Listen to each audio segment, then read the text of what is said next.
Same story on the soldiering for the 31 of Jeff Burton. Remember, he started on the outside of the front row, got put a lap down when a caution came out after he had pitted under green. They fought back to 10.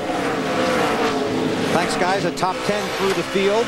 There are 28 cars scored on the lead lap. Kyle Busch is the race leader. We talked about his problems at Daytona and Phoenix. Of course, also involved in that Hans throwing incident in the Coke 600 at Charlotte. But today it's all about how this car and this driver have performed. A 2.5-second lead over Denny Hamlin, looking for his first win of the season. A couple of victories last year. And he's got a lot of open racetrack in front of him, so he doesn't really have to deal with a whole lot of traffic. I don't think between now and the end of the race. He's got one car in front of him, Jeff Green. So he's a pretty good position right now. And we've talked about Kyle Busch for so long, it's hard to remember he's only 21 years old. Very, very talented young man. Very talented. Let's take a look at the speed at the lines, and if anyone is running faster than, in fact, Denny Hamlin a little bit quicker. Carl Edwards has been fast, and there you have it. Carl's been cranking some pretty good laps off here the last 4 or 5 laps. Problem is he's 6 seconds behind him, the leader. Jeff Burton and Jimmy Johnson for 9th. Burton sliding the save. 48, I think, got in the wall a little bit, too. Jeff takes the position. Jeff Burton has made it very clear he just wants to run back up front again the way he used to. Marty, what do you got? Well, Jimmy Ellis just radioed to Reed Sorensen. He said, you know what, guy, we have 8 laps to go, and we might make it on fuel. They were counting on a couple more caution laps. We'll have to see if the rookie can bring home his best ever finish.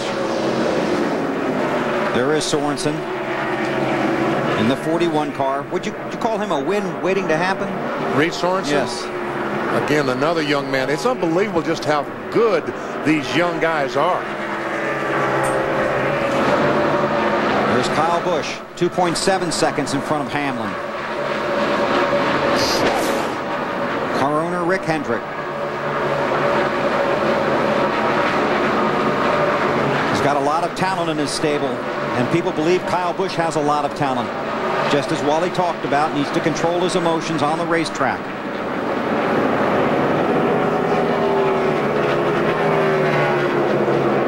Watches. 5 laps to go.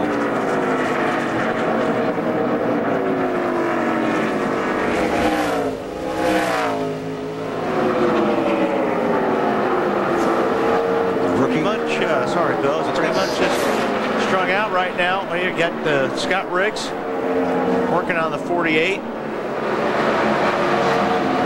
That's for 10th position right there. Riggs just can't pull it off.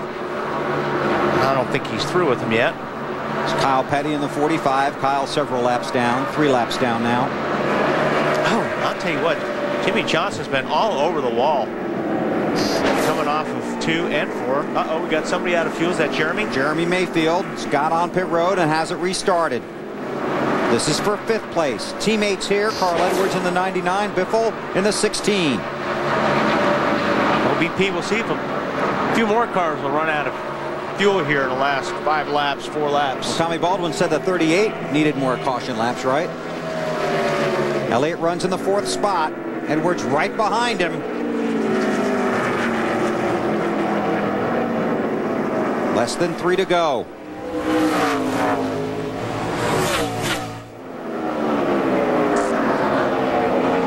Elliott, Sadler obviously using those long gears Dave spoke about. I see a feature for the pre-race show next week unfolding. Oh, trouble! There we go. And the caution flag is going to be out, and we're going to overtime. And this changes everything. Travis Quaffle around.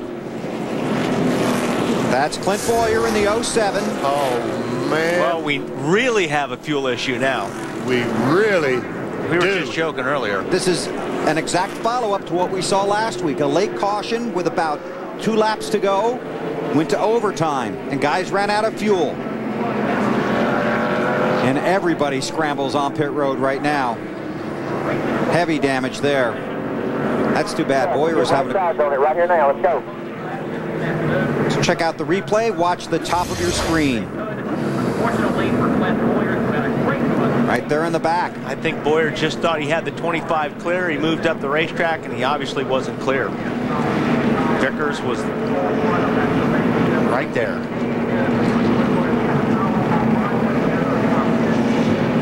I'm sure they're going to be holding their heads.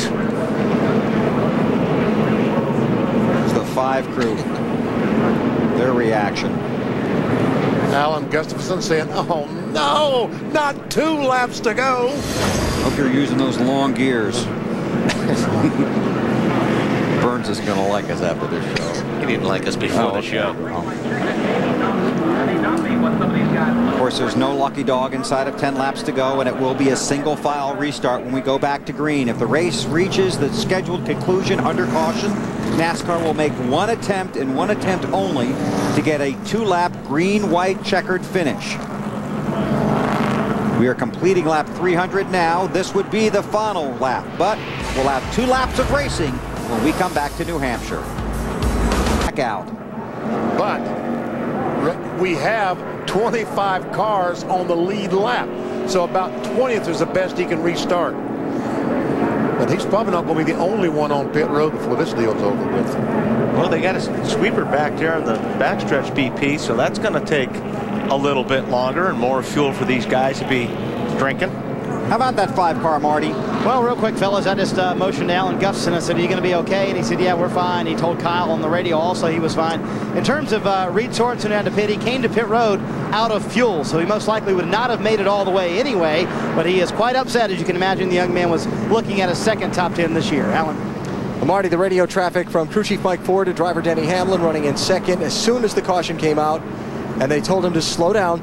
The spotter, Curtis Markham, told him to slow down. Mike came on the radio and said, save all the fuel you can, save all the fuel you can. That's about the only radio traffic there's been. Save all the fuel you can. They told us he was good to go to lap 302. They're going to need every bit of it, huh? And that's what we're on right now, 302. And they will get the 1 to go this time.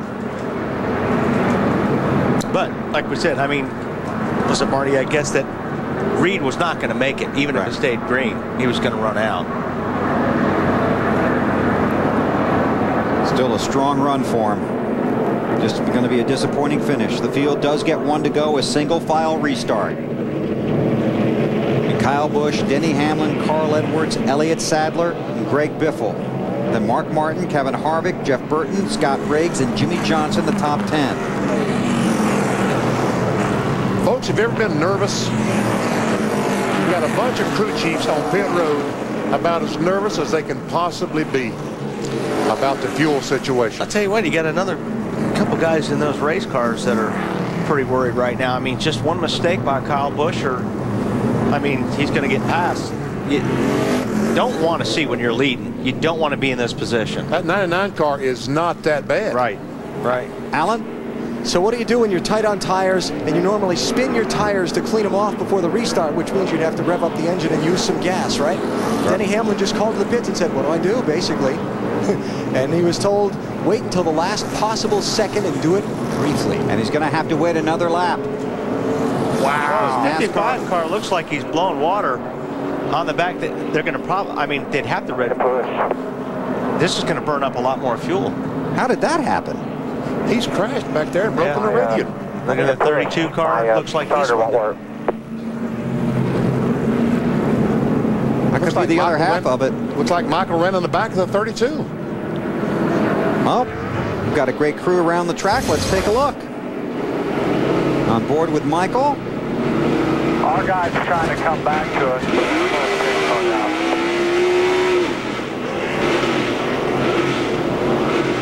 That was Robbie Gordon. And Michael Waltrip at New Hampshire. So Michael wants a push, and this brings back some memories of this. It's the same exact spot, too. Michael turning Robbie. Robbie backed up and tried to hit him, then threw a fastball. Michael's taking his helmet off. I think Elliott's out of gas. Or no, I guess he's not out of gas. Trying to get Michael Waltrip's car back to pit road. There's Sadler. Tommy Baldwin said he wasn't sure they could make it to the end of the schedule distance. We're now almost 4 laps past that, and we're told that he has been cutting the car off and coasting.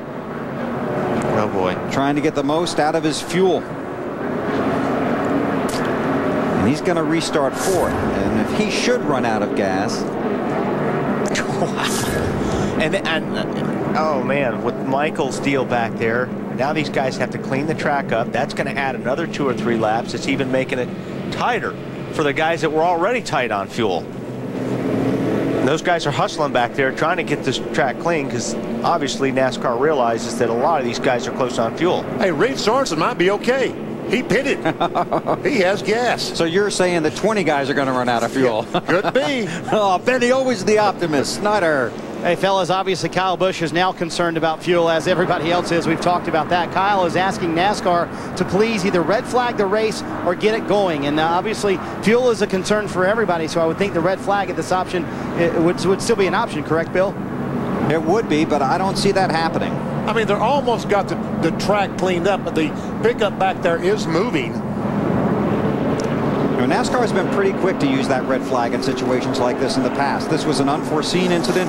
2 guys running into, or Michael running into Robbie under caution, busting the radiator.